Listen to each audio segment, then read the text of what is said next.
All right, and welcome to Forgotten Popcorn, where we're talking about movies that have made you forget eating your popcorn. Today, we're talking about Inglorious Basterds, Quentin Tarantino.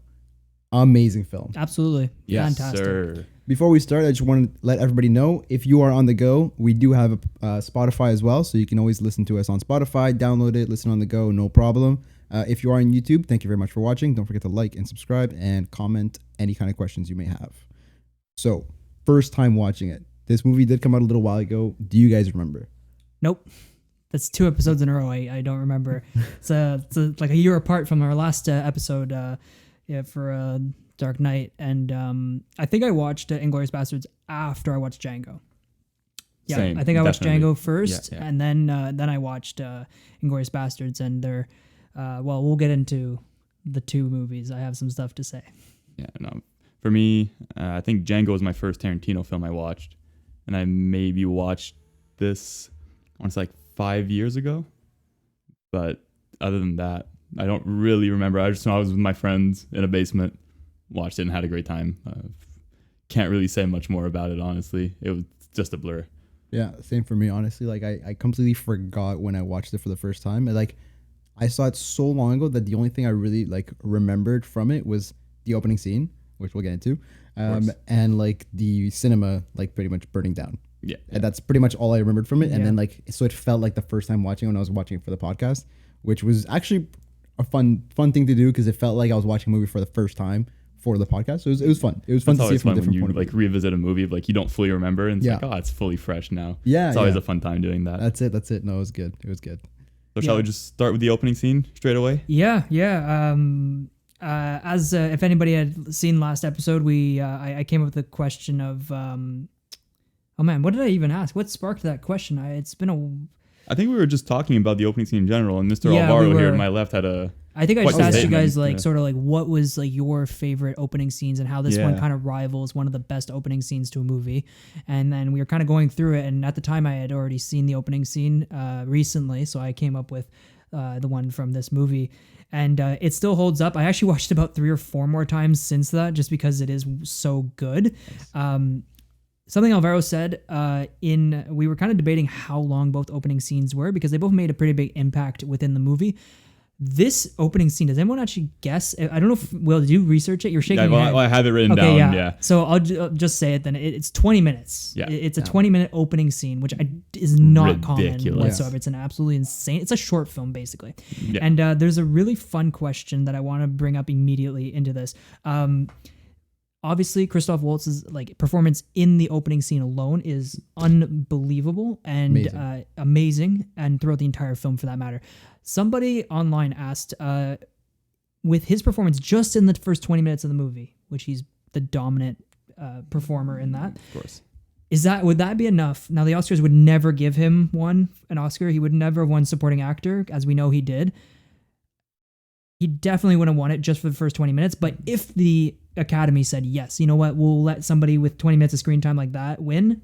You're saying that's his only scene in the entire movie? Yeah, that's it. Like, that's it. Because think about it. yeah. Because Heath Ledger, as we talked about last episode, 26 minutes of on-screen time is similar to true. this opening scene where he's on screen Very for true. more or less 20 minutes.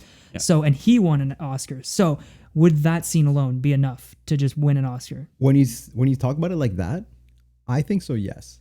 Like even though it's not split out throughout the entire movie, where you see like a character development or something like that, where you see like a character kind of like flowing throughout the movie and kind of changing, it's still an amazing performance where you literally can understand exactly how the character is, everything they're going to be doing, how they think, how they react.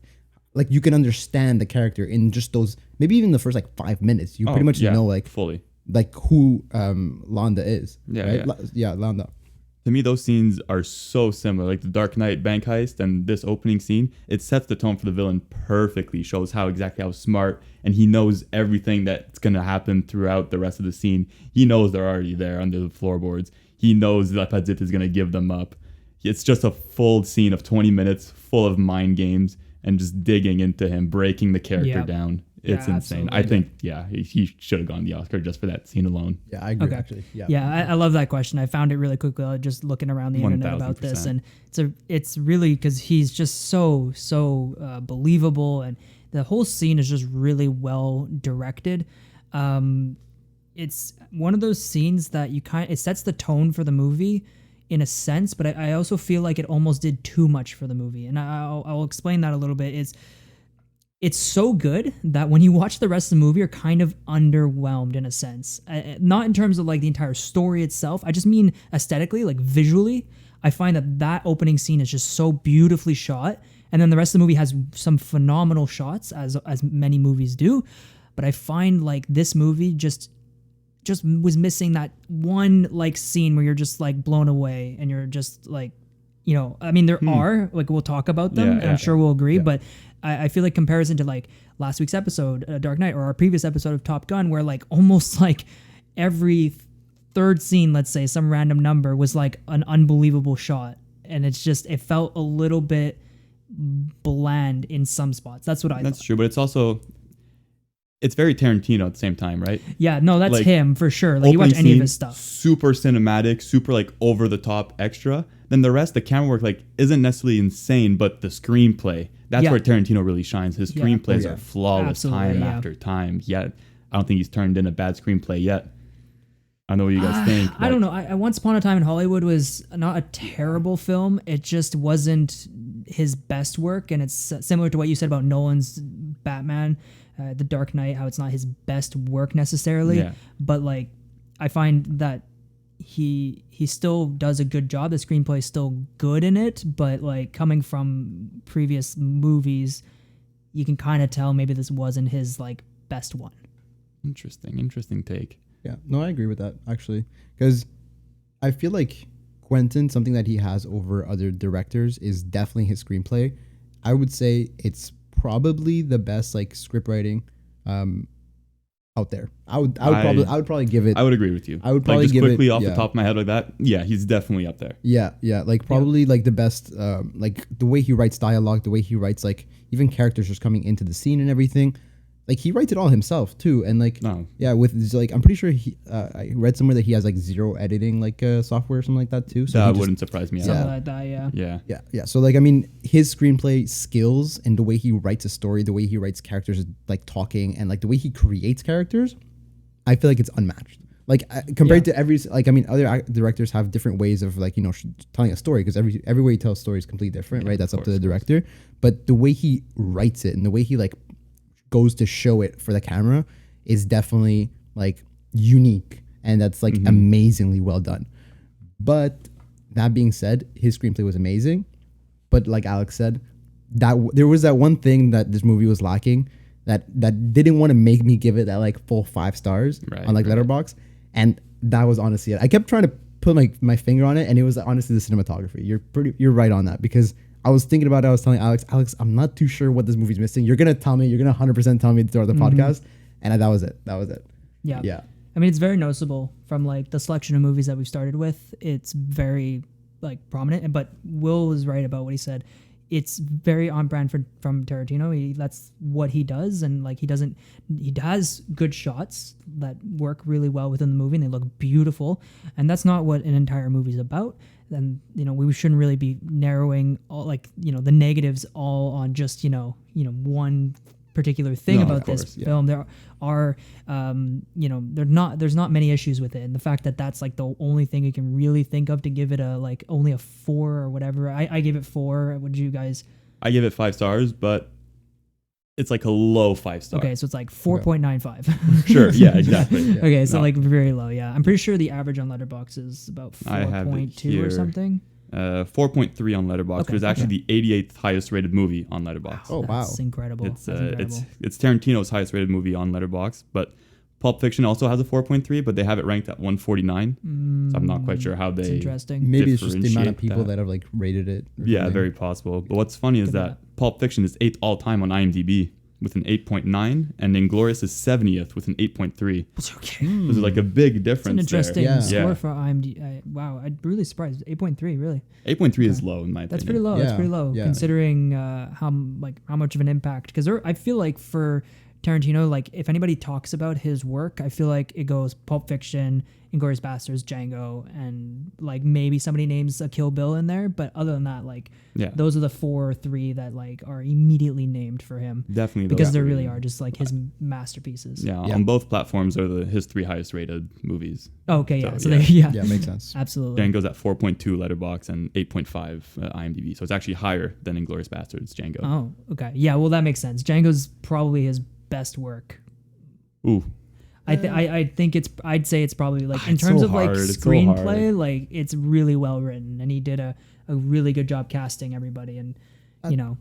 I see where you're coming from, but I don't have enough like capability to give him his best movie right now. Okay. I'd have to watch his full filmography all over again. I'm only missing Jackie Brown. I've seen all his movies other than Jackie Brown. Yeah. But I'd have to rewatch all of them to be like, okay, this is definitely his best, because I haven't seen Pulp Fiction in probably 6 years. Haven't seen Django in probably about the same. Yeah. It's like it's hard to tell, especially with this like fresh in my mind now. I watched it yesterday, right? So it's like, to me right now, this would be at the top. But is it going to change in a few months? Probably. Yep. I don't know. It's really hard to tell, man. With directors like Tarantino and Nolan, who we've talked about last episode a lot, like ranking their movies, their whole filmography, it's just impossible. It's really hard. Banger after banger after banger. Like. Yeah, there's very, very, very few directors who can just like put out good thing after good thing. You know, it's really, really impressive. I wanted to return back to what we originally got this whole discussion into, which is the opening scene, because it really is a masterpiece. I said it last episode. I said it's one of those opening scenes that professors, teachers, and people and critics, everybody talks about it in high regard.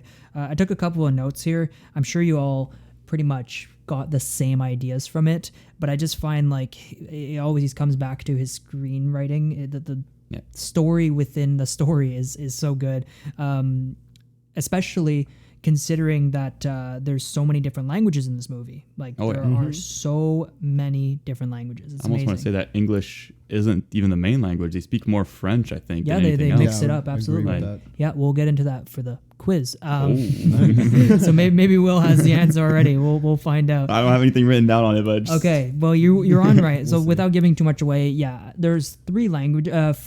4, technically 4. So there's English, German, French, and technically Italian. Yeah. Gorlami, but like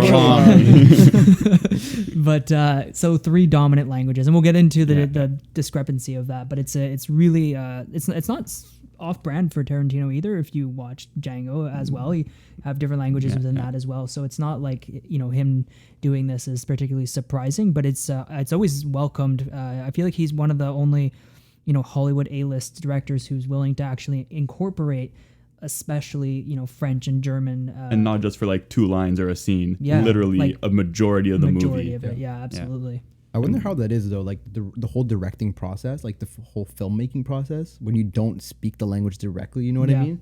I wonder how the whole thing goes. I think it's going to come back to what you said earlier about how good his casting is. It's perfect with this. Christoph Waltz, Austrian, he speaks English, German, French. Mélanie Laurent, French actress, speaks English, French. Daniel Bruhl speaks all these languages already. So it's almost as if like... He's fantastic. Can I just take a moment to give him... He does not get enough credit for the work he's in. Unbelievable Phenomenal. actor. Love it. Yeah, Yeah. And moving on from that. Sorry. I know, because when I heard you bring him up, he's really, really...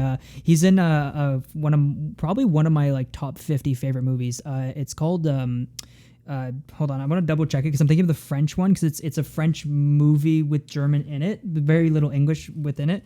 It's called Joyeux Noël, but it's based off of this. During the World War I, there was this 2 sides battling. I honestly couldn't even tell you which sides were. I guess part of it was German, part of it was French, because that's what was spoken in the scenes. But it takes place, and they're both, you know, locked up in their trenches on opposite sides of a field. And then on Christmas Day, they agree to have a truce between the 2 of them, and they play a soccer game. Story. So it's it's a beautiful story, and he's a main actor in that, and he does an unbelievable performance. And that is, me neither. I honestly want to say that's one of my favorite soundtracks. It's unreal. You have to listen to it. Anyways, I'll add it to the watches. I didn't know they made a movie on that. Like I've heard that story before, but I didn't know they actually turned it into a movie. That's actually pretty sick. Yeah, I love that. So yeah, he's like just a phenomenal actor And so it's called Joyeux Noël in French, or Merry Christmas, if that's the English translation to it. I would guess so, right? Yeah. But yeah, it's from 2005. It's an older movie. It's made from a French production. So it's anyways, we're getting off track here. I wanted to give it credit because it's not highly rated. It has like 7.7 on IMDb, so it's not like highly regarded, but I think it's really like one of those movies that, especially around the holidays, we're slowly creeping towards the holidays again. So I feel like people should I'll keep definitely an add eye it out to my for it. holiday watch list this year. Yeah, me too. Because I haven't seen it, Interesting. so it'd be definitely nice. Yeah, nice maybe watch. we'll watch it for this. It's really but But yeah, Daniel Yeah. Bruhl, phenomenal actor. Yeah. In this movie as yeah, well. picking all these amazing Yeah. actors. Yeah, I wonder how he did Tarantino's- it. Did he write the script with all the languages, then pick actors to match it? Or did he already know, Ooh. and in his mind he was like, okay, you speak all these languages, you speak these languages. I don't think so necessarily, because in particular, when we talk about Christoph Waltz, his career really only took off in the later, in when people say, your career starting, you're usually, mid 20s, let's say, for a up and coming star who, may go on to win an Oscar, but like for him, his career started later, and when he was more towards his 40s, I want to say 50s, almost 40s, I want to say. yeah. And then to then win an Oscar too, like pretty much immediately into your I don't know if it's his first big production, but I think it's up there in terms of like A-list movies. I mean, it's definitely the earliest movie that I know he's been in, just off the top of my head like that. Yeah, I'm searching him up here real quick. Yeah, I'm taking a look as well. I believe it is, because then he started to get some traction after, obviously, because he showed the world that he's like this A-list Amazing. unreal actor who's pretty much able to do anything. In the first 3 rows on Google, just after his name, Inglorious Basterds is the earliest movie that pops up. Yeah. So are there you go. more? Probably, but they'd be so far down the list that one of his first big productions wins an Oscar for it. That's insane. That's insane. I mean, how many actors do that? Like, No. I feel like that's Yeah. like super rare. Oh, Very, yeah. very rare. That's an unbelievable But again, accomplishment. fully deserving. Oh, This- 100%. oh my God. The highlight of this movie, by far for me, Christoph Waltz's performance. Oh, yeah. Without Jesus. him, I don't know if anybody else's performance rivals it, because like Brad Pitt was Brad Pitt in the movie. Brad Pitt's Yeah. Brad Like Pitt. he does turn in some good performances, maybe when he was a little bit younger, but like this was not necessarily anything spectacular from him, but it didn't need to be spectacular by any means. Like again, the storytelling just takes over. It doesn't Exactly. matter, That's literally Tarantino just throwing in like amazing, putting all these actors in like a potluck and just saying, hey, this is like the best, kind of like, well, not the best, but like this is like an amazing list of actors. Here's what we're gonna work with it, and it comes out amazing. Because I mean, obviously, it's a great mix, great story, great screenplay, amazing. Yeah. But since we're talking about Christoph, I just want to say, since we are saying he is an amazing actor, he is probably this movie, his acting, I think I have to give it one of, if not my top 3, like favorite acting, like in any movie. Like Like performances of all Performances, time. yes, yes. So it's Like- because I actually kind of I have a question about that related to that. So I'll just jump into it straight away. Because obviously we talked about the Joker a lot. Yeah, Heath Ledger's performance, considered one of the best of all time. Mm. So is this one. So where do you guys rank not only their performances, but their villains? Oh, The Joker versus Hans Landa as like all-time villains. oh Man. man. Because it's all I can think about when I'm watching this movie. It's like, man, he's like They're- dominating the screen. They're both like extremely calculated, yeah. Exactly. mannered villains. It's weird. Like Yeah. it's man. I don't know necessarily. You got me. I don't. It's I feel like the Joker is just like iconic, so it's he's the iconic character, and Heath Ledger portrayed him in a way that like obviously fulfilled or checked all those boxes that everybody was really hoping for, and an iconic character where everybody knows so much about.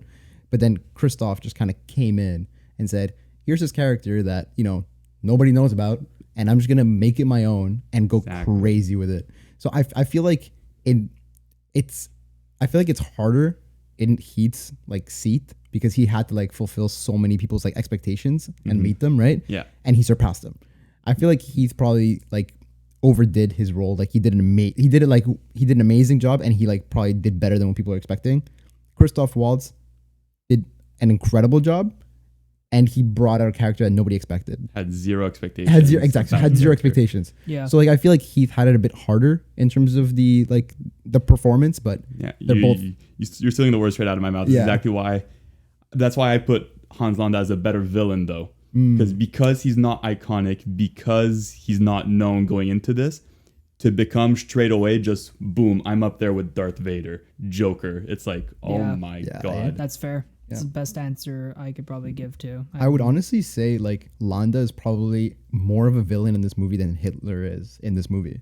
I mean, that's for sure. That's Yeah. easy to say, mainly because we don't necessarily interact with Hitler within the movie very much. He does show up relatively early on in chapter 2.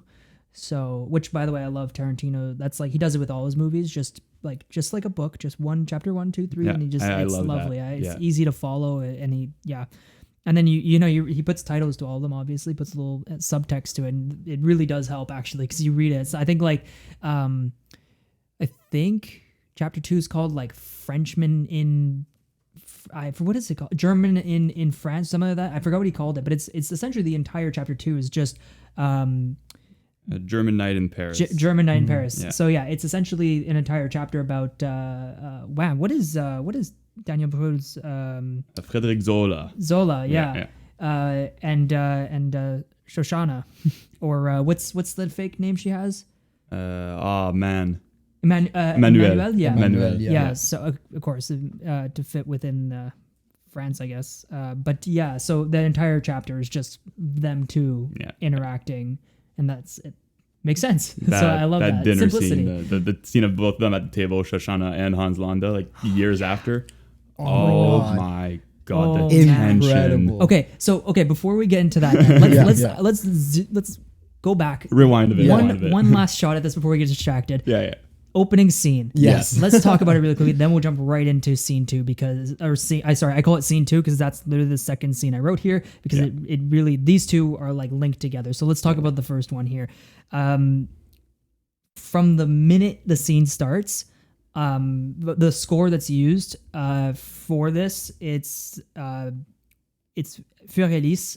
It's really like, it's not the iteration that we're necessarily used to, but it's extremely similar and it's more daunting, I find, which works really well. Yeah, it's terrifying. And it's a very, very brief moment too. It's sort of just up to the lead up, and as soon as he's like more or less getting out of the car, it's done and we don't hear it anymore. Actually, even before that, it's over.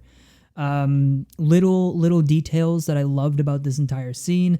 Immediately, our suspect, let me see if I can find his name. Talking about the guy there? Yeah. It's Monsieur Lapadite. Lapadite, yes, that's it. I have it right here. He immediately splashes water on himself, and you kind of just think to yourself, what the hell is this guy doing? Like, yeah, okay, like he's been working outside, he's chopping wood. But that's not necessarily the reason why.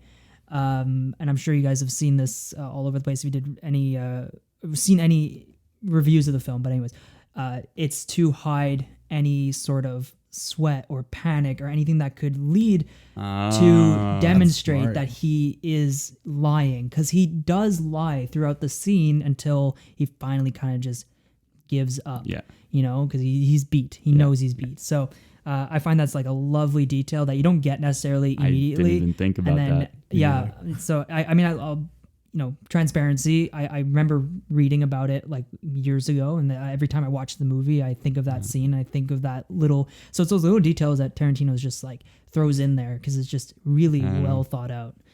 To me, that was just a great shot. Just the close up of him looking straight into the camera, splashing himself. Yeah. I didn't even think it's like, let's just hide the sweat. Means just outside. Some people might say otherwise. They might think it's something else, but I really do think that's more than likely what it is. Any other parts that you guys particularly were just shocked by? For me, it was the when he's pretty much saying like, so you have them underneath, right? Let's just be friendly about it, and let's just end it right here. You have them underneath, like they're under the floorboards, right? Like where are they? You want to pinpoint them, and then he's kind of just like, yeah, okay, you know what? Fine, yeah, they're like right there and there, and then he's like, okay, but based on obviously no like reactions or anything, they don't speak, you know, Yeah. English. And then, oh man, then he's like, you can see he's like stressed, right? Because obviously he just gave out his like neighbor. There's neighbors. Yeah, right? they're Yeah, neighbors. Yeah, neighbors, yeah. he just gave out his neighbors, and like, oh man, it's just so good. Yeah. I think it's that one part where he's just like, where he's telling him like, so, you know, they're right here under the floorboards, and hey, you know what? They don't speak English, so I'm just gonna fake my soldiers being the women and like the daughters, and just kill everybody here. Yeah, I know. Oh, so good. To me, that whole scene is just power move after power move after power move. Yep. He has to switch to English because he's exhausted his French. I'm French myself. His French is better than mine. Like he's Yeah. speaking so well in French. Yeah. Yes, Monsieur Apadzit. Oh, like, please tell me what you've heard about me. You know, it's Yeah. like, please bring my ego higher than where it already Yep. is. It's just, he walks into his house and just completely dominates the whole floor. Immediately. Takes up all the room, and They offer him wine. He wants to drink milk instead.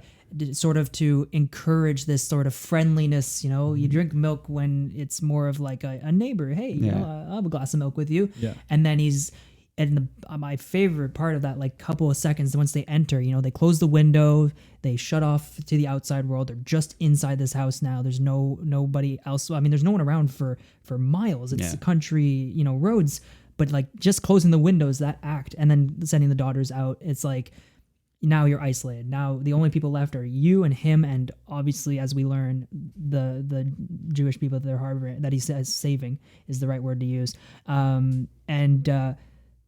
He asks him. He's standing at the door, and Landa's finally sat down, and he has his glass of milk, and he welcomes him to his own table. He's like, "You can come sit down at the table, your house. Come sit at your table."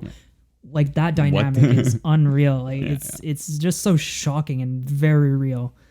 nah, it's unreal. One of my favorite quotes is from the scene. It's when Lappadit started smoking his pipe, and he's like, "Oh, may I smoke my pipe as well?" Pulls out the massive, what is it called? It's called the Calabash Meerschaum. It's the pipe that Sherlock Holmes uses. It's huge. damn. So it's just It's to be massive. like, I'm the detective. I know everything about you already. Yep. Just watch me smoke this giant pipe in your house. It's unreal. When I was watching it, I was like, when he's asking Lapadid, like, what were the neighbors' names? You know, like, what do they look like? He's not writing down any notes. No. He's like, oh, can you please like tell me like what do they look like? Oh, I don't know, I don't remember. Like, what were they like? And he's like, he has a pen in his hand, and he just like he has it kind of like on the paper, and he's maybe like checking off, kind of like saying like. Yeah. He wrote yeah. the ages for one of them. He wrote 19 to 20, but it's like, okay. Yeah, what but like does it he had change? Like, everything else. no. You know, like he's Yeah. ready. He was. Oh, 100%.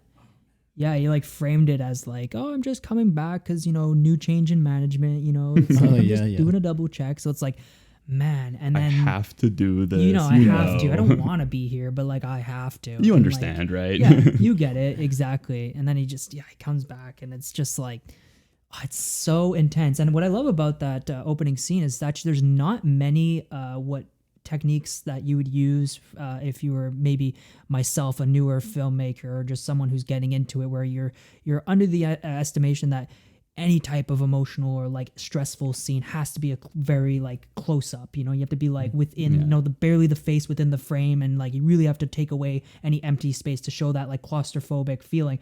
There's like none of that. There's like 2 shots, I think, in the entire opening scene, and follow suit for the scene that we'll talk about after this. Same thing. It's just over the back, you know, shots, but it doesn't matter because the performances are just so good. And it's just. I'm pretty sure the only close-ups in that whole scene is when like he has him beat. They like close up on his Yes. face, and he's like, Once "You're he harboring finally- Jews, right?" yeah. And So you see like his face drop, dead serious. Like, where are they? Yeah. Ugh. But it works because it just punctuates like Yeah. how beat he is, and he's just done. Like that's it. And then he just points and oh my Oh god. man, oh Incredible. man. Yeah, and I love that shot. Finally, to end off that scene, Shoshana's darting across. By the way, she could run really fast, really yeah. far. Oh, yeah. I'll give her a lot of credit. I beat me in a race. She makes it super That's like far. a mile sprint, not a run, a sprint. Yeah, that was. I mean, with that running amount for of her life, right? Adrenaline, yeah, Yeah. exactly. But I love that shot where we're inside the house still. All you see is out to the exterior, and then you see Landa walk right into frame. I love that shot. That's one of those shots. It's iconic, and you looked at that and you go, okay, but why isn't there more of that in the movie? Like you capable agree. of it, I but agree. like I Yeah. get like, you know, savor the moments, you know, like there are other shots that define the movie, but like I feel like this movie could have had many more phenomenal shots, but maybe For it's just sure. a choice. I don't know. Yeah, I think it is a choice. It's his cinematic opening, right? So Yeah. he puts everything he can in the first 100%, scene, yeah. grasp you from the start. I mean, I did hear that this got a little bit rushed as well. Unfortunately, I didn't get to read too much about it, but I did hear it got a little bit rushed. No, I'll get into that when we talk about music because it is important. This a very interesting film, so highly regarded, and we'll talk about the music. I think it's pretty important for this one. No, for sure, yeah. So yes, going into scene 2 here, sorry, I keep calling it scene 2. Let's call it part 2 of Shoshana and Shoshana versus Hans Landa. yeah. And, So, what did you guys take away from that? We're honestly, talking about the dinner scene, right? Like when they're eating the strudel. Yeah. When Okay, when yeah. Zoller brings her to invites her, right? Oh, yeah. She's like, Invites. what invitation? It's not an Kidnaps, pretty invitation. much. Yeah, kidnaps her to the dinner there or lunch. I'm not even sure what it was, to be honest. True, eh? Yeah. But either way, yeah, brings her to the table into the restaurant. I find honestly, it was so. Obviously, I was not expecting him to be there. Like nobody would, right? Yeah. But then again, you kind of also do. It's like at the moment he's there, you're like, makes sense. Yeah. The moment he shows up, you're like, makes sense. But before then, you're like, oh, like he's just telling her like, oh, we're gonna have the movie at your cinema now. And she's obviously stressed out because obviously it's Nazi people. She's Jewish.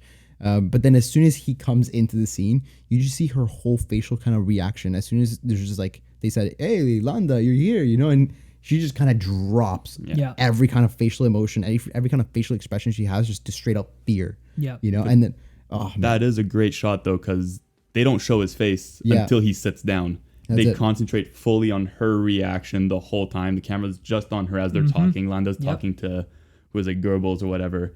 And they're having a full conversation, but they just show Shoshana the whole time. Her face just drop, everything, Yep. panic, Mm-hmm. just flood through her. Now, you guys hadn't seen the movie for a while. I think I watched it relatively recent before this, like the one we watched for today's episode. There's a quick little like flashback to her running across the field to bring, really show what she's thinking.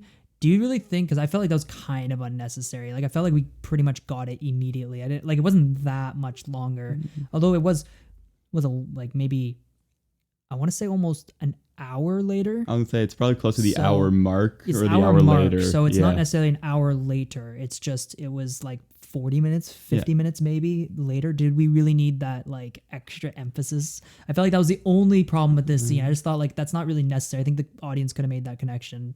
I feel like it was good. Yeah, it Because- wasn't No. overdone. I think it was like good to have it, especially because of that last line he delivers as she's running, which is "I'm gonna see you soon" or "I'm gonna see you later." Yeah. Shoshana, Au revoir, you know? Shoshana. Exactly, Yeah, yeah. exactly. So he's like, I'll see you It's au soon." revoir, not adieu, right? Like Yeah. they say a Yeah. lot in the movie. Exactly, Au revoir, exactly. it's like, yeah, I'll see you again. I'll see you again, Shoshana. You know, and then it's like she knows this is him. It's like he's back after all those times he kept his promise, right? Like I'm here to see you. I'm here to capture you, right, or kill you. And I find just because in that little like flashback that they have, he does say that, right?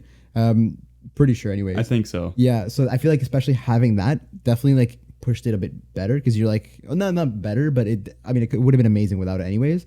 But it definitely gave you that little extra for that scene because Yeah. I don't know, I liked it. I The enjoyed fact it. that it's just like a 3-second clip as yeah, well. it's Yeah. not something. It's just to big. show like And it's PTSD in a way, like Yeah. oh she knows exactly who he Yeah. is. She remembers that day perfectly. Yeah. I can't even remember. I don't think it's even like it's just transparent within the frame. It's not even. I don't think it actually just cuts to it or anything. It kind of just appears. Yeah. It's just not even. yeah. Yeah. So it's not like a super focus.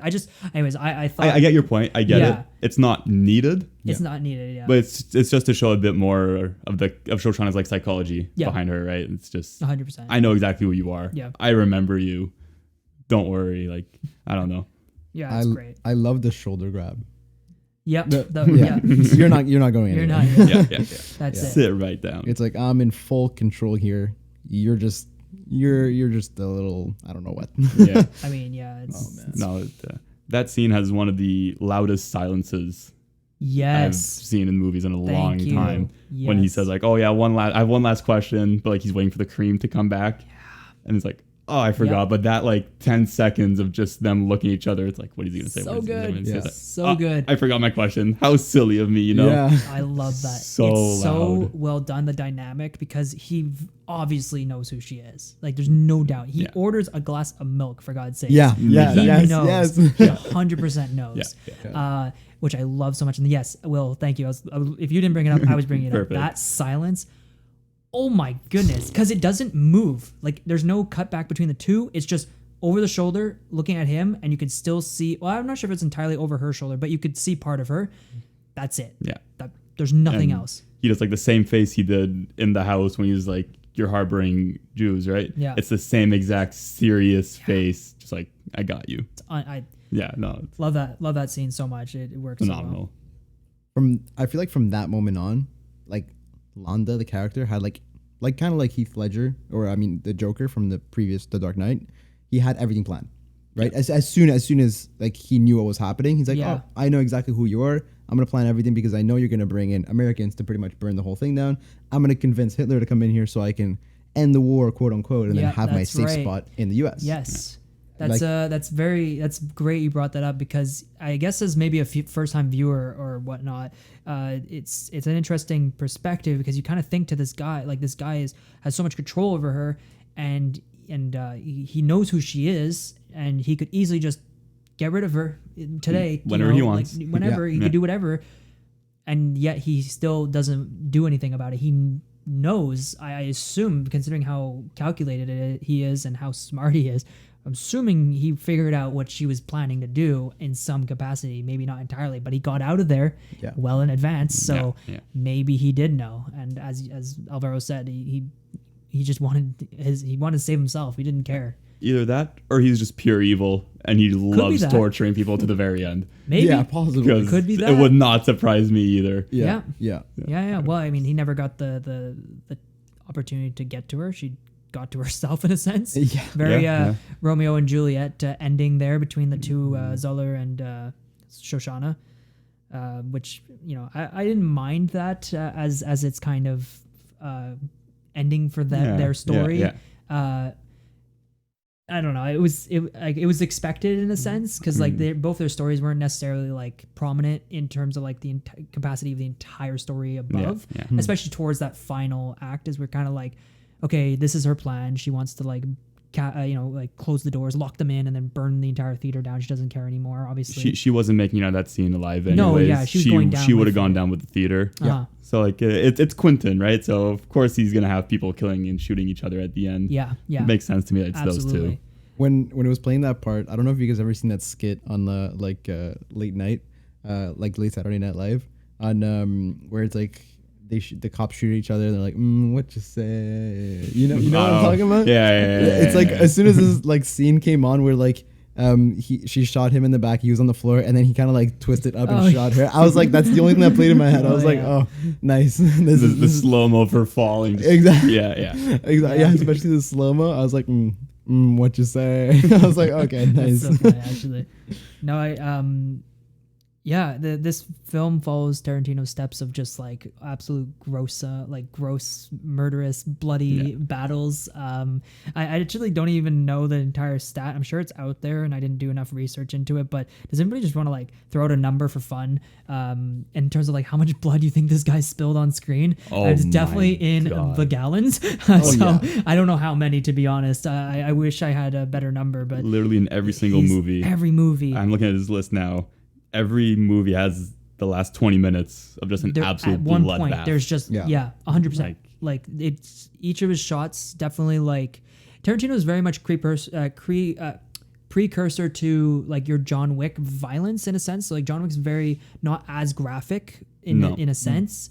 I feel like John Wick is more like martial arts, like dance type of violence, oddly. And then just Tarantino's just very like, choreographed, very brutal. Just does not matter. Like if I take your leg off, I take your leg off. Like it does not matter.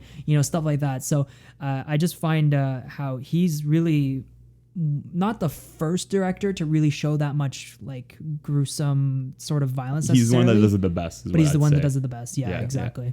Especially not in like, I mean, if you look into movies like, for example, like Django or Kill Bill, they're not really like war movies, and you're still getting like that much amount of blood. Oh yeah. No. It's especially Yeah. Kill Bill. Like, Oh, oh my god. yeah. God. Oh my goodness. It's like, because I mean, if you know you're coming in to watch a horror movie, what am I saying? A war movie. It is a bit of a horror movie in a sense. It's I guess yeah. Deals I mean- with the gruesome. Yeah. I mean, Yeah. it's pretty gruesome. Like Yeah, when I yeah. tell people to watch these movies, I kind of go, by the way, like there's a pretty good amount of like gore in it, like Yeah, almost too much. But like if you're watching this movie, and I mean, you know it's a war. I mean, it is a war movie technically. Yeah. But if you're watching everyday regular, not every day, but if you're watching I keep mixing up the horror and the war movies. If you keep watching war movies, you know they're definitely very gruesome. Yeah. Obviously, this being a war movie, we definitely see the gruesomeness. But like I said, Django, Kill Bill, all these other movies, like so much blood, so much goriness, but just not a war movie. Yeah, No, not at it's all. Yeah. really something to witness.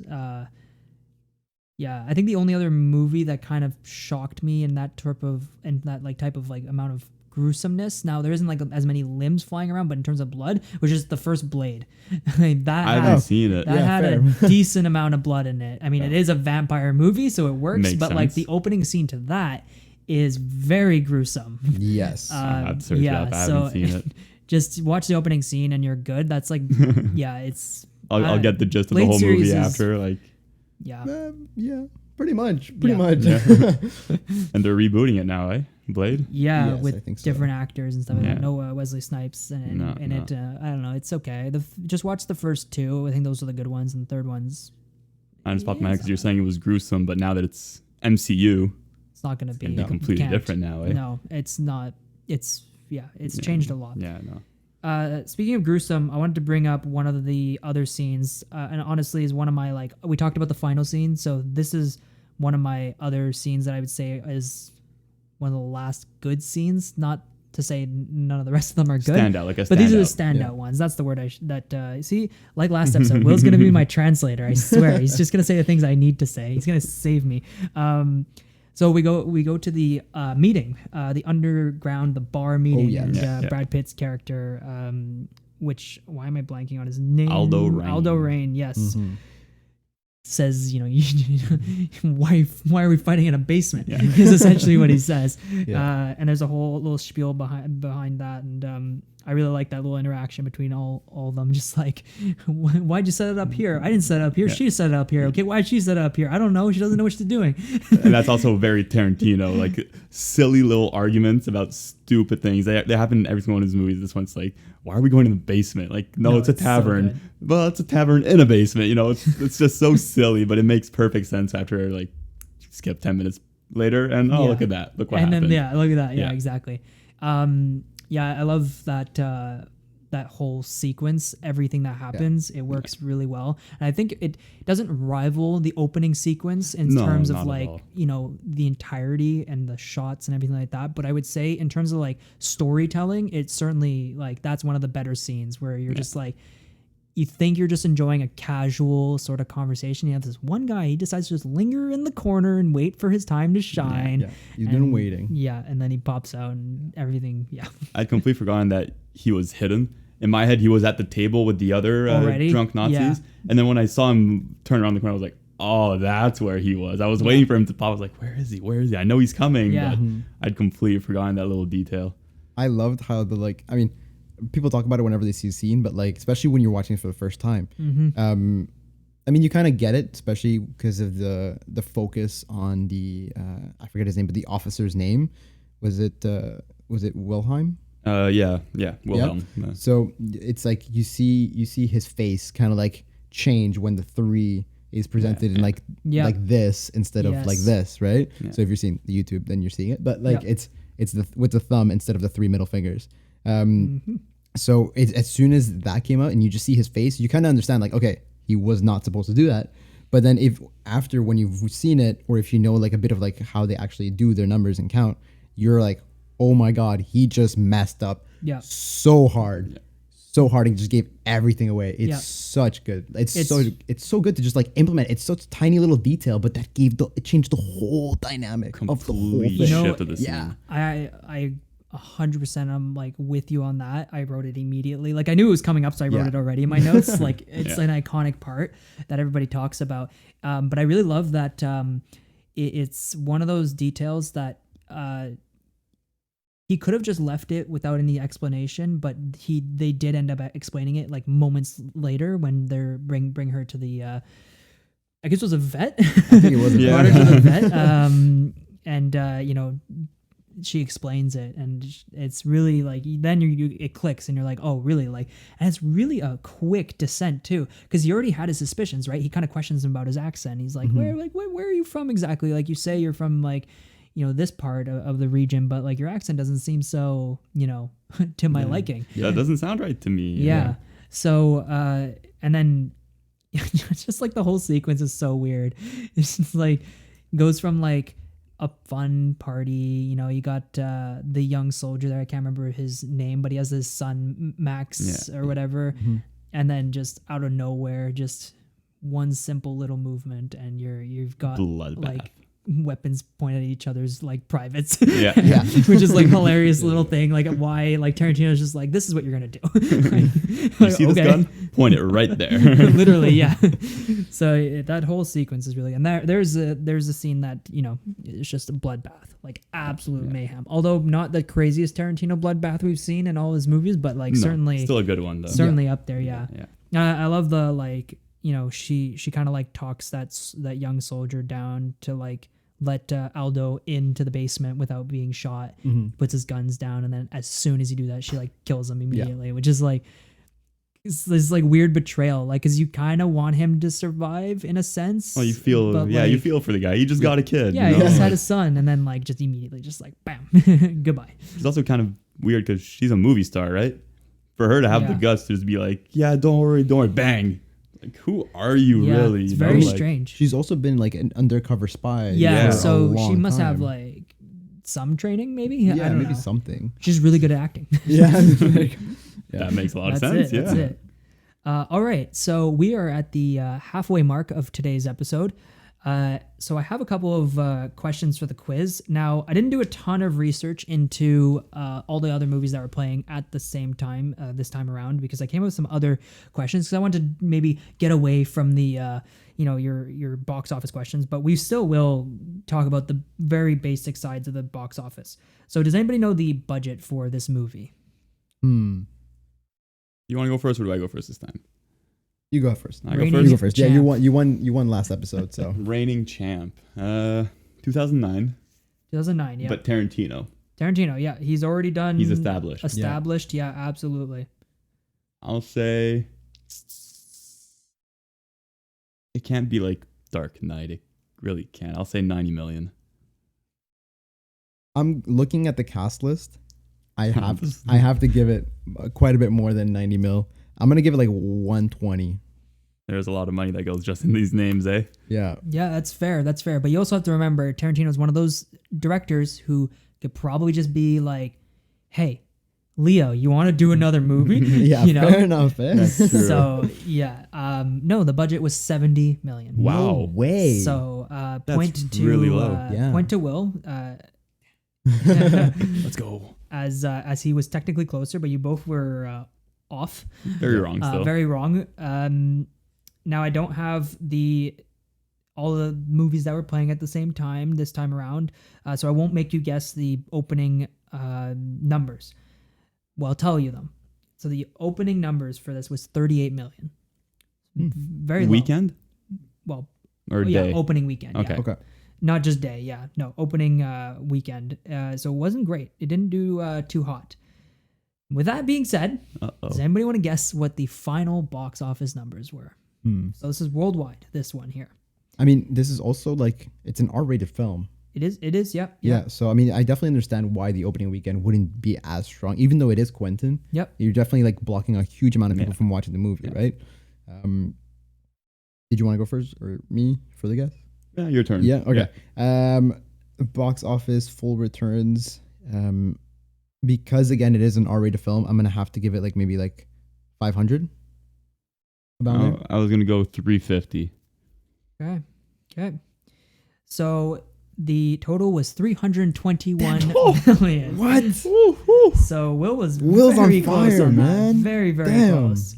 But don't worry, I got 4 other questions to ask you good. guys. All right. And you have a chance to come back. So it's currently 2-0 Will. Remember last episode, he did win against Alvaro here with my questions were a little easier. I think these ones are going to be more entertaining for everybody as they are more driven towards the movie itself, about what was happening at the time. And I think you guys are going to like these. So we talked earlier in the episode about how much English is really spoken in this movie. Here we Now go. I have the actual number here. My question simply, like we said, German, French, English were the majority spoken in this movie. But what was the percentage for Each one of them? for wow. English? What was the for English. percentage just for English of this movie? You're going first, Will. I had a number, but I don't like it anymore. It's not an easy one, as we know. yeah. Like it's not something that necessarily occurs to us. Now we did speak about how there's a pretty long sequence where they Yeah. don't speak any English. So it's sort of, you don't notice it until you really start to think about it, because it's a long movie, so there are stretches of both. 2:33, 2 hours 33. Yeah, This so one. there's a stretch of each language, so we are not entirely sure. It's confusing, barely Also any trying to credits mix as you well, by guys the up way, here. in this movie. Sorry? Barely any credits at the end. Yeah. Normally it's like Yes, 7 it minutes. This kinda one's just like 3, done. 4 minutes of credits. Yeah, Like that's true. I'm gonna say 35%. I was thinking close in between like 30 or 40. Since you said 35, I'm going to go like 40%. Okay.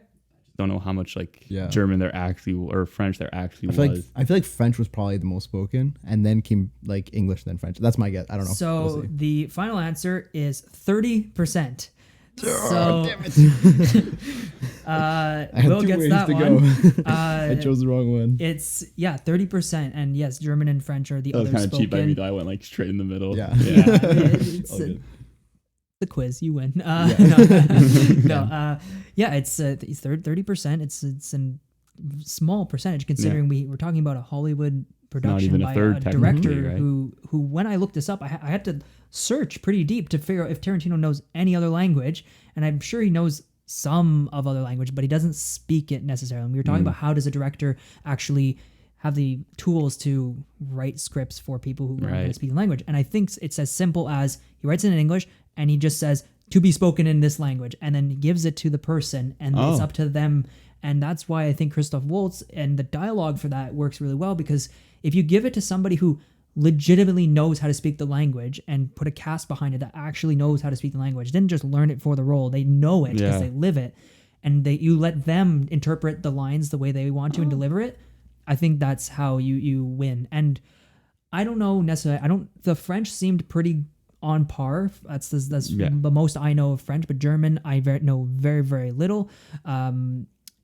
Because we get subtitles the entire time, and I love that, like, the subtitles aren't just subtitles that were auto generated through the program or through the DVD itself. They're legitimately in the movie. He put them there, which is Fantastic. a great thing to do. I feel like more foreign movies like Parasite or something should be doing something like that rather than have your auto generated, just because I feel like it's that extra connection between the viewer, just to say like, yeah, we want you to see this too. Like, we're not just putting this out and That's true. whatever. So anyways, that's just my opinion about the subtitles, but I like that. So again, what I was saying about the German is I don't know German very well, so I don't know how accurate his text under subtitle is accurate to what the actual German was saying, but the French was accurate, I would say. Fairly yeah, accurate. with some extra, simplification, obviously, Yeah. but for Like the most part. I don't have like specific examples, but I remember like I speak French, right? So I remember like reading a bit of subtitles, like like It's- here and there. Like, I some wouldn't translate it small- like that. Yeah. Yeah, small discrepancies where it's Yeah, like, but like it the makes context is sense, there, but so yeah, exactly. yeah. All right. What was the I don't know if you know, but what was the most spoken language in the movie? I actually don't have the number for that, but I'm going to say it was more than likely French, but not by much, because let me see if I can find the stat, because I wrote it down really quickly. I have the number. Because a lot of the Shoshana basically only speaks French. So we were talking about earlier about how long the opening scene takes, and then ever since the opening scene ends, which we're talking 20 minutes, till 1 hour 4 minutes is no English. It's actually the only scene in the entire or sequence, I guess you should call it, because it's a full like 50 minutes essentially almost of just German and French. There's no English in it at all. Damn. Zero. That's Yeah. cool. Yeah. So that was when we were talking a bit earlier about how we weren't sure like how much of which and what, because there really is a chunk of the movie. Like we're talking almost an hour of the movie where you're not speaking a single lick of English. It's all German and French back and forth. In fact, I would almost say a big chunk of that is French, because between Zoller and Shoshana, they speak French, not German. Yeah. So I'd say French is probably the more dominant language in this I would movie. think so. I But would not by agree as much. well. We're talking like 40 to like Well, you're saying English is 30%, 30%. right? Yeah. So like Split the 70 give or about take. evenly. Yeah. Yeah. So you're Italians got like 1% in there. yes. Gorlami. The Gorlami. coco. Coco. All right. So the next question I have on this is, all right. So we talked about this A-list cast. Which actor did Tarantino consider for Hans Landa before giving it to? Whoa. In fact, some say it's his first choice. So I'm not sure the story behind this, but whoever he was originally going to give it to, I don't know if they denied it or he just at the last second said, okay, no, I got to pick somebody else. Wow. I'm not entirely sure of the story, but it was, according to my source, it was his first choice, or at least considered. My turn. Yeah, your turn first. I'm thinking based off like looks, I could see Willem Dafoe like being there in terms of looks. You know, I could feel like probably pull it off. I feel I see like it. he'd do fine. Yeah. Obviously, I don't know how many languages he does speak, so I don't know how well he would be able to do that. But I'm going Willem Dafoe because that's the only guess that I can really think of. I don't know anybody else who would really. I don't know like actors' languages and stuff like that, so I can't really the tell. thing. You know. Yeah. Just the fact that it's a Quentin movie, I'm going to say Leo.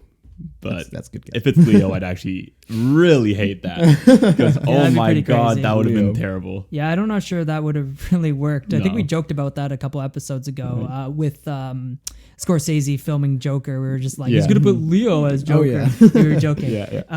No, but all jokes aside, according to my source, Leo was considered momentarily You're kidding. Way. for the role. Now, of course, that would never have worked, and Tarantino probably knew that. Now, obviously, we don't know, like, it says first choice, but that could just be like, I'm starting a new movie and it's going to be this. Although the script has been, in works for a long time. I'm sure you guys might have seen that somewhere, but it was like he started writing it like a decade before, something like that. So like he released a bunch of movies in between, but he was working on the script for a long time. Now we don't know what working I on actually means. hate that it actually was Leo. I was just like Tarantino. So, I was going to say Sam Jackson or Leo because it's just Tarantino movie, but ooh, that's disgusting. Okay, sorry. I mean, I could see Leo maybe taking over like Aldo Raines. yeah. But as Landa, no. Not at all. No. I'd much prefer Willem Dafoe.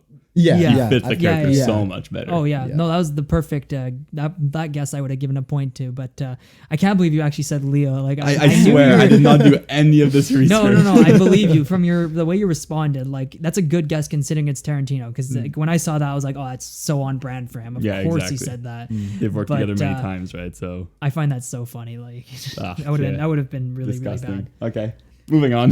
All right. I want to forget it This already. this next question is quite straightforward.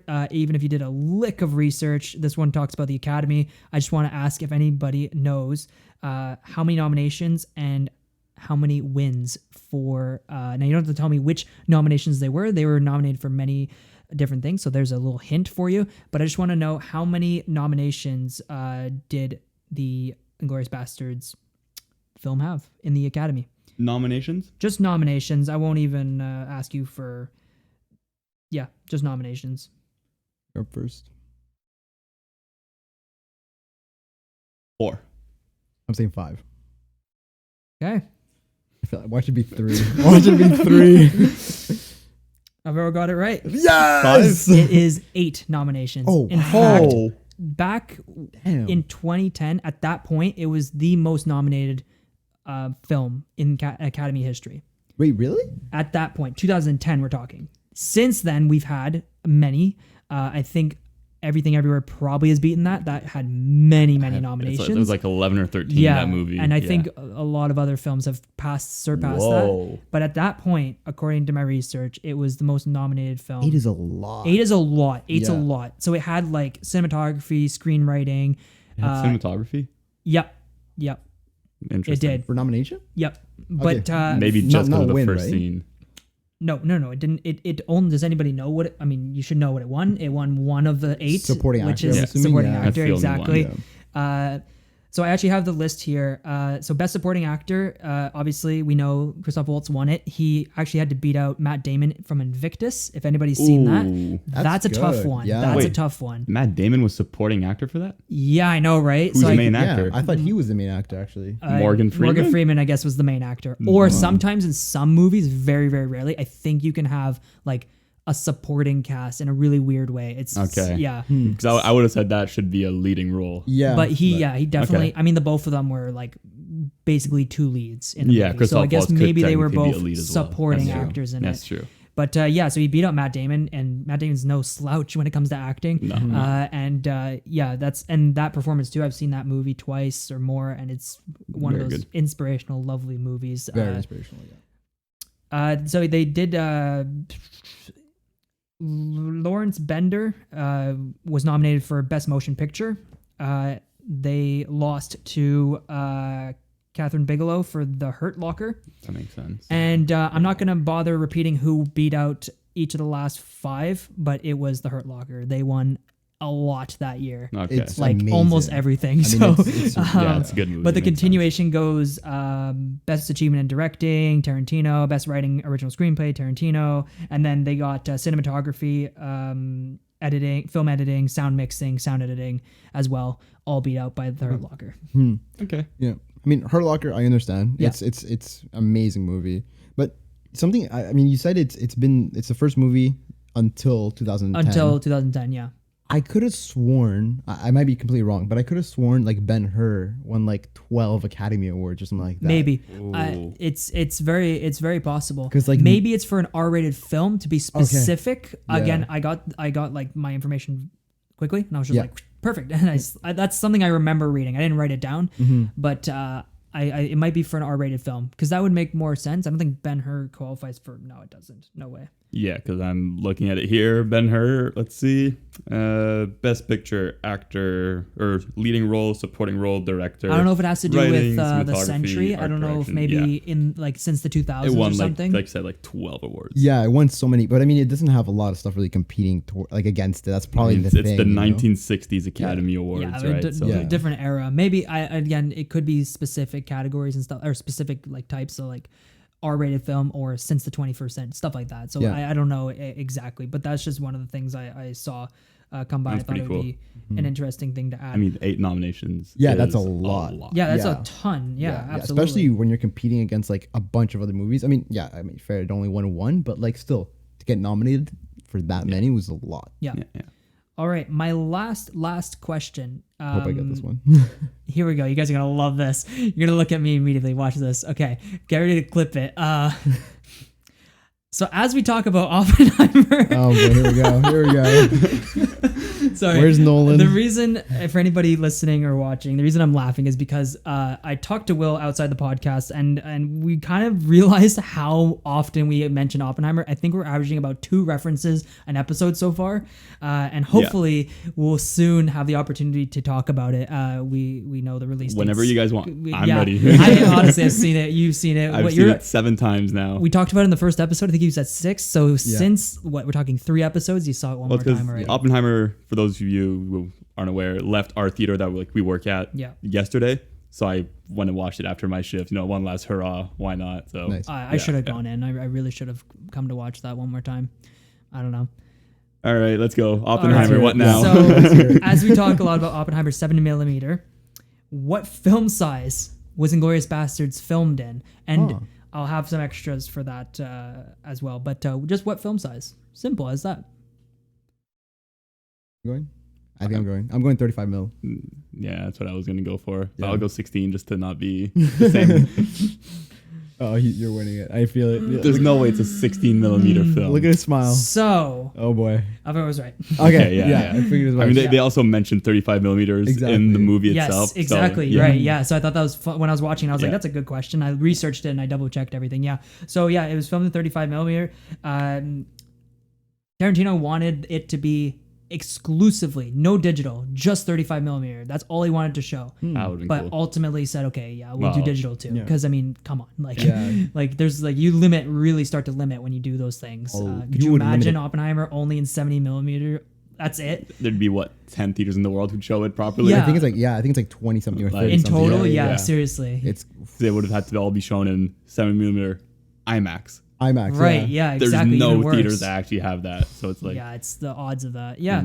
we had to So- drive like 6 hours just to go Yeah, see we it. drove 6 yeah. hours just to That's see right. it. You know, yeah, guys, we'll hopefully Yeah. in the near future we'll talk about Oppenheimer. I don't even think we have to watch it again, and we'll do an episode on it because I won't have any notes, by the way. When I we're won't have doing any that notes episode. either. Yeah, we'll just talk talk. about it. No Yeah. laptop. I'm sure nothing. like the episode might run a little longer than usual. But Oh, I'm yeah. sure Yeah. we'll figure a way Yeah. out to. Yeah, we got to watch that. We got to do that. Damn. Could talk about that for literal hours. Oh, easily. yeah. Yeah, absolutely. Love that movie. All right. So that does it for the quiz this time around. Will won 4-2.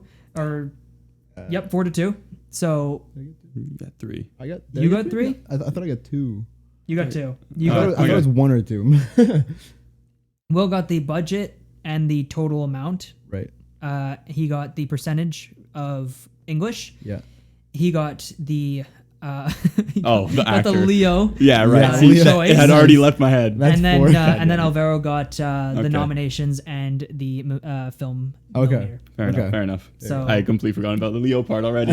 yeah, Great. Now it's trust me, back. I was pretty surprised you got it, honestly, because I wasn't sure that you would have gone for something so like really like why Leo. Well, it's similar to asking the question about who's going to be the next Joker, who will we see playing another Joker. It's thinking of like a random actor like that on the spot to fill a role is so hard 'cause there's so many actors to think about. Yeah. So I just went Tarantino, Leo. Yeah, It's- that was a really good choice because I mean, Yeah. you really go. Defoe was the first name that came to my head. He though. was good. He's good. Yeah. He was a So good- that's would've why been great. I would have said Defoe. If I went first, I would have said Defoe. Yeah, but like you were 100% on the spot, like really good because I would have if I hadn't thought of Defoe. If you had said Defoe first, I probably would have said Leo. Yeah. because you really think about the director and they're like one of the they're actors, right? Like I mean, Nolan, right? Cillian Murphy. So many. You know, yeah. but like I mean, he's probably one of the better ones. Yeah, I mean, yeah. not the better ones. One of the actors that he has like reoccurring a lot. Yeah, Leo definitely for like Quentin. You know.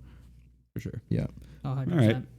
So yeah, congrats, Will. 2-0 right now as we're keeping track of it. I'll get you next time, Will. You will. I'm sure you will. I wanted to bring something up. It's something I've noticed in quite a few of Tarantino films. Maybe some of you guys, the viewers, have noticed it. Let me know what you think about this. But so Quentin, he has obviously a shooting style where he shoots films in a specific way. But there's something that shows up in every single movie outside of the goriness, outside of the curse words and everything, outside of the amazing screenplay, which is feet. It shows up in pretty much almost every single Tarantino film, if I'm not mistaken, like every single film. Yeah. What do you guys think about the feet in the films? I mean, of course we have to talk about the feet. I mean, I feel like we have Yeah. to. he's This one's pretty tame though. Yeah. this one's pretty tame. Yeah, I mean it's no like Once Upon a Time in Hollywood where it's just like Straight up right on in the your dashboard. face. Yeah. Yeah. So like he's not. I don't know. I can't even think about it to be honest, because like when I watch the movie, like is it really like a clear shot where you're just like, why is he showing only the feet? There's one scene where it's not like super vivid, where it's like why would he choose this? Oh, But okay. it's where he Shoshana is getting like choked out by Landa. Is it- the not Shoshana. actress, yeah. Von Oh, the Hammer, actress, my The bad. other Yeah. the other blonde girl. Yeah. Yeah, Oh, yeah, yeah. the other one, the Von Hammer mark or something. Yeah, Yeah, that's yeah, it. That's yeah. it. Where yeah. she's getting choked out by Landa, Yeah. and it just kind of like points to the feet at the bottom with no shoes, and no socks. I'm pretty sure, Okay. Yeah. and just like wiggling Like around. Okay. But Oh yeah, true. And, yeah, like, her he putting goes the- to putting the yeah, shoe yeah. on the yeah, foot, putting yeah. the shoe on the foot. Exact- Now I yeah. remember. Yeah, that's true. But it makes sense to show that. Yeah. It's not like Once Upon a Time in Hollywood, Exactly. where this hippie just puts her It's naked feet on yeah. the dash and straight up in Exactly. the windshield, and So they're shot in the movie theater. No. Yeah, in the Yeah, movie theater, she I think so. props her feet up on like the seat in front of her. Yeah. yeah. So, I don't know. What's his deal with feet? I don't know. Who man. knows? He's weird. He's not hiding it. Yeah, that's true. Honestly, if he wants to just, I mean, he's a director, right? He can do what he wants. If he wants I to put it guess. on there, I guess feet is pretty tame from a director. I yeah, guess. I So, guess. I don't know. Yeah. It's I like, just- it's I like, mean, not only is he the director, so he can do what he wants. He's Quentin. He can Yeah. literally do what he wants. Yeah. yeah. That's Fair. pretty bad. Yeah. Actually. Yeah, I don't know. Yeah, that's pretty bad. Honestly, like whenever I'm thinking of like Nolan, for example, it's like the low camera back shot of Yeah. like the main character. Yeah. When I think Quentin, it's just like a feet. Feet. It's just like a feet. You know, like, it's a funny pic though of it. because Tarantino has a very similar like wide angle like final shot in a sense. Although I don't think in this movie, because I'm thinking about Django and the way that one ends with obviously, or Django on horseback and sort of just turning away from the house, and as it just poof. Yeah. Although I don't think that's the final scene. I think there's a bit more after it. Yeah, I think there's a bit more after it. I can't remember. say It's for been a sure. I long don't time. remember very well. But he has a similar thing with those shots. I think it here in Inglorious Basterds, he had it with when Shoshana tells what was her friend's name or whatever? What was the guy's projectionist? Yeah, the projectionist. Maurice? Marcel. Marcel. That's it. close. Yeah. Tells Marcel to waits for the reel to play and then like waits for his cue, and there's Yeah. that like shot where he's just standing there with this pile of film reel and he just flicks the cigarette, which that's a really great shot. Yeah, I don't it's a know great if shot. that's It like was nice. entirely CGI, but that'd be pretty cool. It probably is. It's Probably. really close up and that'd Yeah. be really hard to track. Oh man, can you imagine the cameraman trying to track Say it again, flying one more time. cigarette? One more Yeah, time. No, but it's like one of those shots. So it's like you get this nice wide angle of like chaos, and it starts to burn, shrivel up, and just everything goes up in flame. I don't remember the final scene where they get to the borderline there at the before Well, switching the over. final shot is actually something I want to bring up because Okay. it's one of his most iconic shots, Quentin's. It's like the trunk shot. It's like in Ah, Pulp Fiction. yes. They open the trunk and it's like from the view of the True. trunk. He does it a couple times in this one. It's whenever they're carving the swastikas on the foreheads. Yeah. Oh. It's replicates It the is, trunk. yeah. It's them looking down at the Yep. trunk. So he does it in Pulp That's the Fiction. way it ends too. Yeah, that's Yeah, true. Now that I exactly. think about it. Yeah. Yeah, He has it absolutely. in Pulp Fiction, Reservoir Dogs, Jackie Brown, Kill Bill 1. In Death Proof, it's a hood shot this time. When they open the hood of the car, Oh, they look okay, down yeah. inside instead of being the back. And then, Yeah. of course, in this one. So he does it in like Almost every 8 of movie. his movies almost. Like, Yeah. So that's his signature shot, similar to Nolan, the back main Yeah. character. This one is, I would say, with Quentin's. It's a good eye. That's a good Go-to. eye. Yeah, I didn't, honestly, I didn't even think about it. yeah. As soon as you said it, it clicked. 100%. I wanted to randomly throw it out there because you were saying the cinema burned down. There was a big fire, and I don't know if you guys watched The Office. BJ Novak is in it. And Yes. he did create the Yeah. fire in He The did. Office. So I just That's Fire true. again. That's so funny. I was thinking about putting an Office reference in there because I did write it down.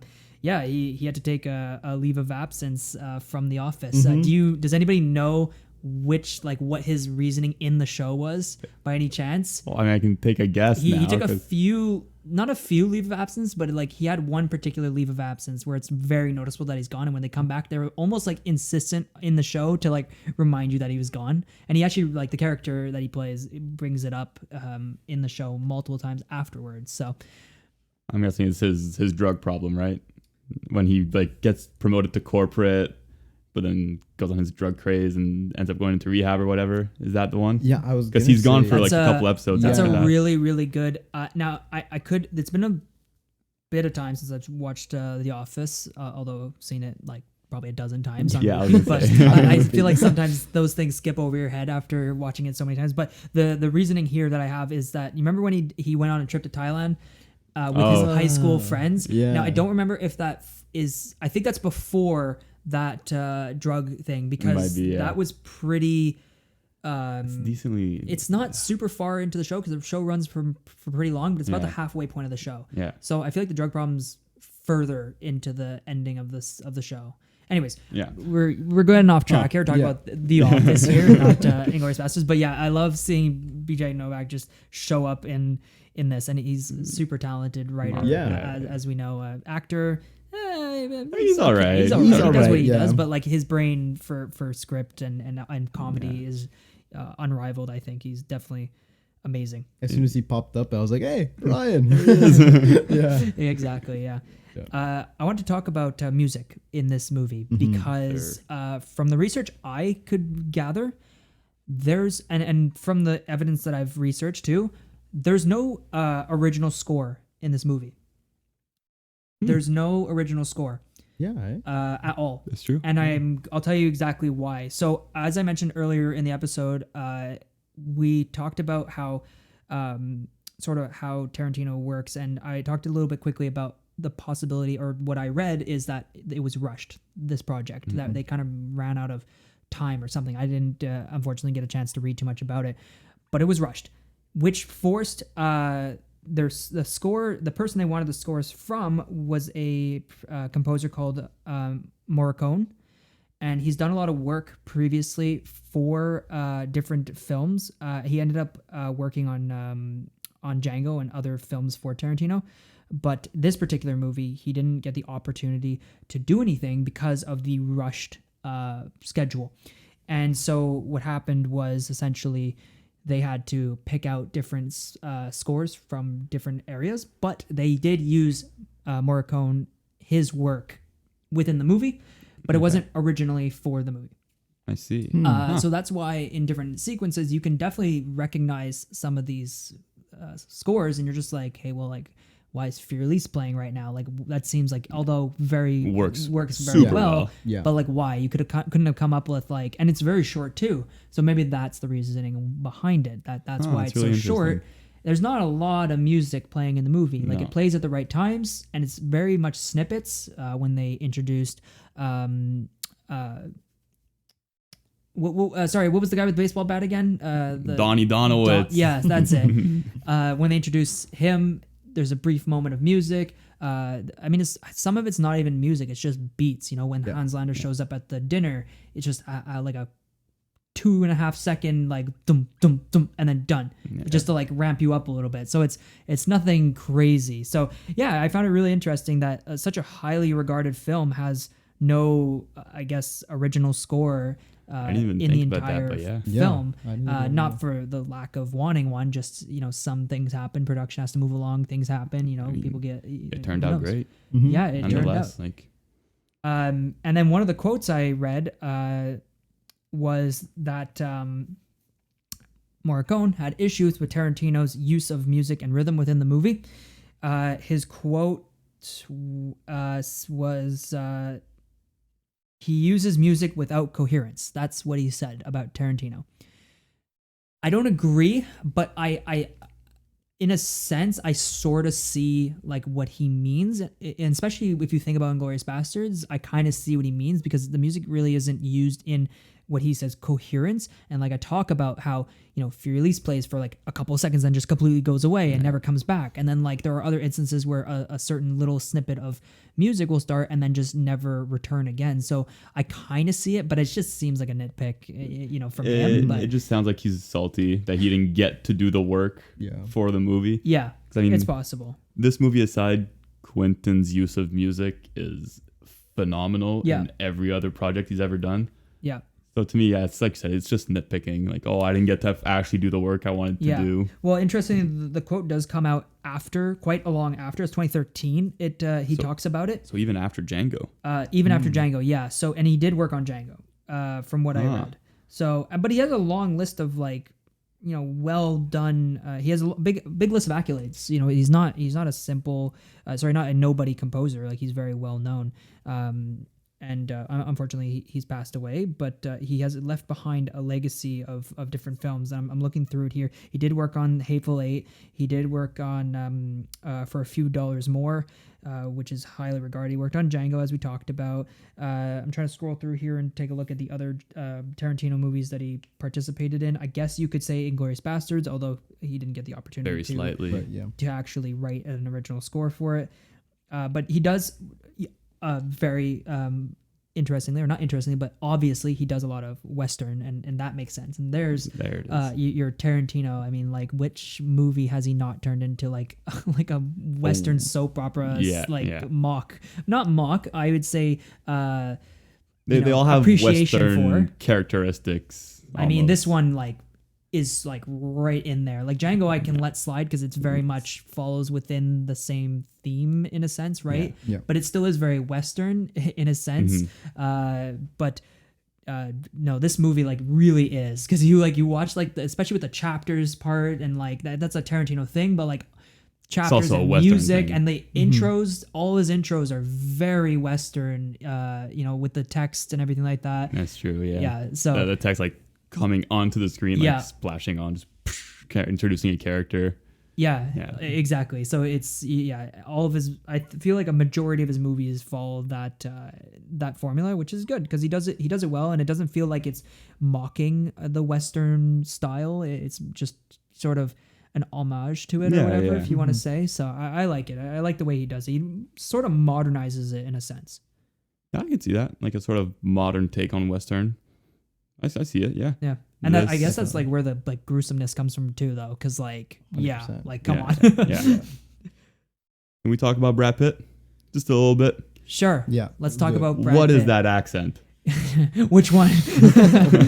All of them. Yeah. Because like his opening speech when like he's introducing his band. It's bad. Like, what is that accent? He certainly. Yeah. I don't know. I want 100 Nazi scalps. Like, oh my god. And I will get my 100 Nazi scalps. I mean, it's a great speech. It's a great monologue, but it's just, I don't know. It works for this movie because it adds like the comedic twist that's like kind of missing from Quentin movies. Yeah. But, oh man, at one point it just gives like a small headache, Yeah. A little bit. I mean, you definitely, like you said, comic relief towards, especially when he's doing the Italian like English accent. That's really where it kicks in. I find. Gorlami. Arrivederci. He like says it like twice too. It's like, what are you doing? I love that part of the scene too, though. Just like recalling to that final sequence, or not their final interaction, as we know they met up again, or sorry, he got kidnapped. but I love that. Just sort of like Hans Landa is just like, one more time. One more time, please. Just say it again, please. Like one more time. It's just like it's like Gorlami. Like he knows. He's Yeah. like, you're nonsense. So I love that. Before they even walked through the door, he knew exactly what was happening. He went out of his way to go and see them. I know, just out of pure entertainment, like you said. Just probably just to fuck with pure people. evil. Yeah. Amazing. I'm smarter than you. I'm better. Yeah. One more time. So Say it one more time. And then, oh man, when she says, "I hurt my foot rock climbing," he goes to the side and just starts dying The of laugh. laughter. So funny. I was like, oh my god, because he knows, right? He saw the letter and everything. Oh, it's so funny. Nah, that's a great scene. The whole Italian. And there's also a little detail. I don't know if you guys noticed during that scene when Shoshana is going down the stairs to like go talk with like all the other people. She walks past a ceiling fan that's going, and in the sound, or I guess the score, you could say, there's the sound of the blades going around like. I know what you're talking about. Yeah. I didn't realize that. Yeah, I caught that. And then again, when Hans Landa is coming down, they did the same thing. There's like two fans going near him, and they added like both sounds, and like they're off synced a bit. I don't know. That's The what little that detail sound I caught, is. it was really cool. I found. Love that. That's awesome. It's always the tiny details. Yeah, I know. It's. What a find. That's amazing. I just think it's a great scene in general. Yeah, no. The whole Italian and Yeah. what Nazi speaks Italian. Don't worry, guys, you'll be fine. Turns out Hans Landa's fluent Like the in only Italian. guy, probably. Let's be Like, honest. yeah, Like, he's the only yeah. one who could figure it out. Yeah, Like, yeah. But I love how like Aldo Rain's like, yeah, no, I'm out of everybody, I'm the most I'm the most like Italian here. I am Italian. Doesn't he say he is Italian or something? Well, they're from like New York or something, right? Yeah. Him and Donowitz. Oh man. Yeah. It's like, yeah, I guess. I speak the most Italian here. Don't worry, I got you. Dominic the Coco is like, I forget his name, but I'm calling him Dominic the Coco. He's like, I don't speak any Italian. And he's like, shut up. You speak. That's why I said you're the least. Yeah, that's why you're the third one. Yeah. Dominic the Coco. Oh man. Yeah, and then he goes back into the theater there to get his buddy from the row, and he's like, he's just like whispering, like, come. I love that. That's amazing. It's very good, like comedic relief, especially when you know what's happening. Like they kidnapped Alderaan on the side, which I love. Little poke on the face to like, I can touch you. Boop. Yeah, just pokes his face. Oh man, it's good. It's good. I love that. Especially coming like right before the whole Quentin ending. You know, just a bit of comedic relief, and then all right, enjoy the show. Just pure gore, pure action. Yeah, absolutely. It's great. Yeah, I love the ending there. It's sort of just this like great take on like he's a villain and like Hans just wants to like end the war, but like for his own reasons. He doesn't care. Yeah, and he wants to be the hero. He wants to be the hero, and he's like asking for all these demands and stuff like that. And it's like, you guys are gonna buy me a house on Nantucket Island. You're gonna do this. Medal of Honor. No. It's like, okay, buddy. You're like, you know what? Give all of the crew from Inglorious Basterds a Medal of Honor. Too. You know what? You guys helped me out a bit. Yeah, just a bit. Yeah, he was so nice. He's just like, yeah, you could have a little bit of something. It's like, the fuck? Like, what? Who cares? Yeah, I love that little interactions at the end, and that I love. I'm a big sucker for like these like exterior shots. And I love the ending there, where like it's just like the setup. It almost feels like nonchalant from Tarantino. He's just like, this is a forest. It has like great aesthetic because like there's so much depth to any forest, and then he finds like the shallowest part of I guess wherever they were filming at the time, and it just works so well because like I guess it could have been partly CGI'd, I guess, but I'd like to believe this shot wasn't, because it's just really like, I hope not. I really hope not, because like I was talking about earlier, that like this movie was missing a bit of that umph, and like this is one of those shots that he ended it on with, and it's like you start with such a strong one early in the movie, and then you end with a really strong one here, and that's like textbook directing. Yeah, but like strong but basic as well, right? Yeah, it's super it's super it's basic. 4 characters, a car, a forest. Yeah,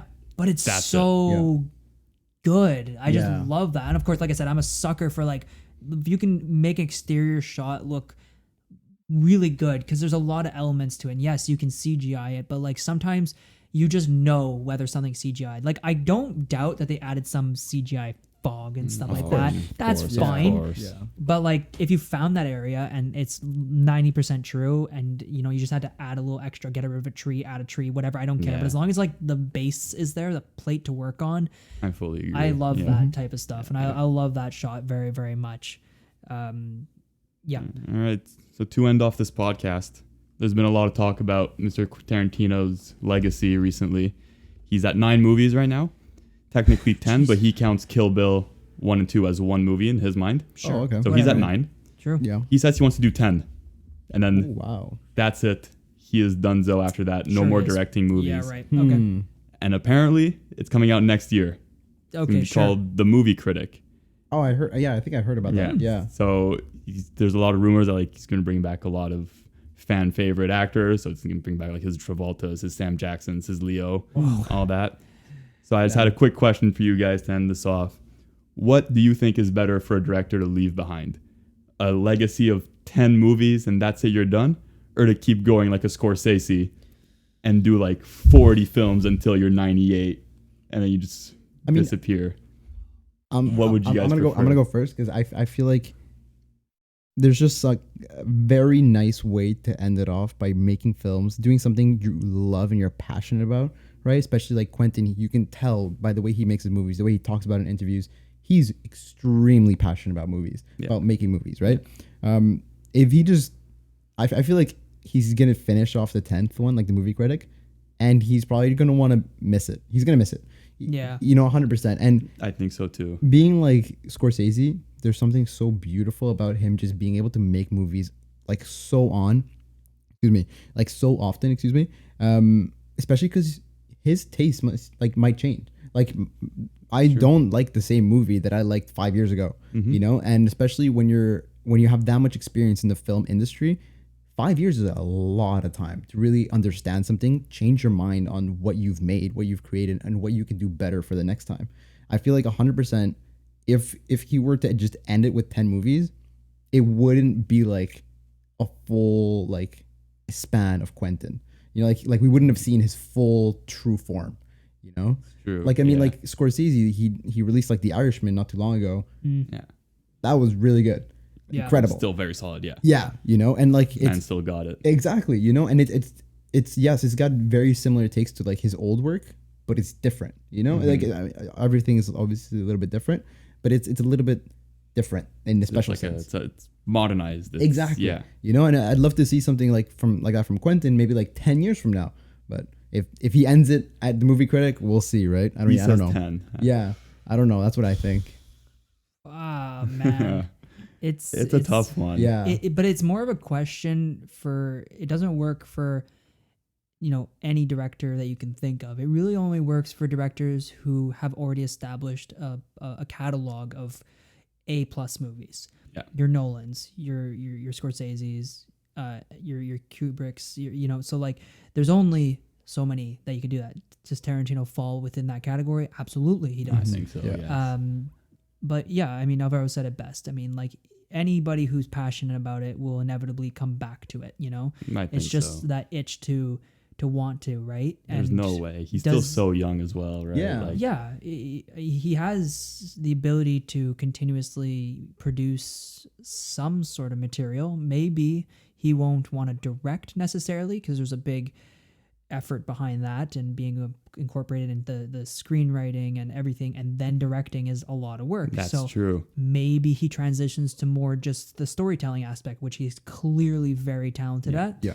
So, you know, if he wants to work on several stories and then give them to the directors who he that are able to do it. And I'm all for making room for new and upcoming directors. I think that's a category that kind of gets, you know, washed a bit, and we don't really talk a lot about it. We talk about established directors, but Yeah. you know, I think inevitably, I don't know. There's no simple way for Tarantino himself. Yes, he should probably just end it with the movie critic. Definitely. For any other director, I don't know. I mean, like we talk Nolan, will he just stop?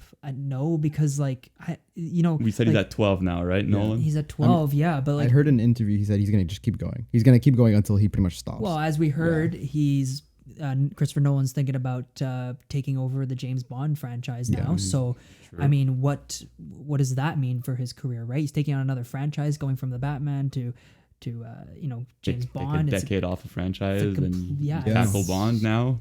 It's an interesting one. I'm curious to see if he keeps his rules with limited amount of CGI. I don't know what's going to happen that's there. gonna be interesting, eh? I don't know. I mean, I'm sure he can do it. I'm sure, because even like the James Bond movies aren't necessarily, I mean, the last few, okay, they were heavily CGI'd, but I would say like there are ways to do it practically, and I think he could probably pull it off practically, 100%. just giving him the time. But it's hard to say, because when you work within a franchise, you're limited into how much time you have to work on stuff, especially if he signs on for like although I think he's a pretty smart guy, so he wouldn't sign on for multiple movies at once. I know for Batman, he only signed on for one originally, so I wouldn't see him signing on for 3 movies of James Bond. But I really don't think so. No. yeah, But I think it's also going to be more doable with more practical, because in the rumor that we saw, it said it was going to be based in the actual like time period of the Fleming novels, and like very based on the Fleming novels, right? yeah. So if it does take place in the, I haven't read the books, but let's say 40s, 50s, Then it's very a lot much, less CGI is needed than the new Yeah. James Bonds with Daniel Craig, where it's all this high tech weaponry and I think that's where Nolan will thrive. I think if it's in yeah. that time period and it works within the time period that he's most comfortable with, which we've clearly seen with all of his movies, you know, it starts to get a little bit complicated when more modern issues arrive, and for any director for that matter. So hopefully he figures it out. I'm excited to see what he's able to do. I think anybody who's a Nolan fan would love to see what he can do. I just hope this isn't that one where, you know, if you continue to be one of the directors who doesn't stop at a certain number and wants to continue like Scorsese, you just hope that he doesn't just hit dud after dud after dud, and then it becomes an issue where Rex is where Scorsese got, I won't say lucky, because it's obviously 99% talent. Yeah. But he doesn't really have like duds per se, right? All his movies are decent at worst. yeah. So hopefully, if he does keep going, he'll be able to do the same thing where no duds. If you mentioned Tenet last episode as a dud, I disagree, but hopefully, we're gonna you get to know, that. I called it. Okay, we'll get into that. We'll get into that. At one point we'll watch it a part of this, and I'll explain my reasonings. perfect. Anyways, this was a great episode. I think we covered all our bases here. I loved this conversation because we really dove, particularly for this movie, really dove more into the scene aspect and the creation of each scene and why we enjoyed them. I think that was really fun today. And I enjoyed all your guys' opinions. I think nobody said anything too ridiculous today, if I can For remember. once, congrats, That's- guys. We yeah, did it. Good job, Let's go. everybody. We Let's go. survived not making a fool of each other, which is a success on its own. So yeah, we'll leave it here for today. As always, make sure you leave a like, subscribe on our YouTube. You can follow our Instagram, which is forgotten_popcorn, or you can check out the Spotify if you want to listen on the go as well. Today, we don't have necessarily any questions for you, so if you have any for us, feel free to leave them under the video. So thank you very much, and have a fantastic day. You guys, and tune in next episode because I'm gonna be beating Will with the next quizzes. You wish, buddy. Thank you for watching, guys.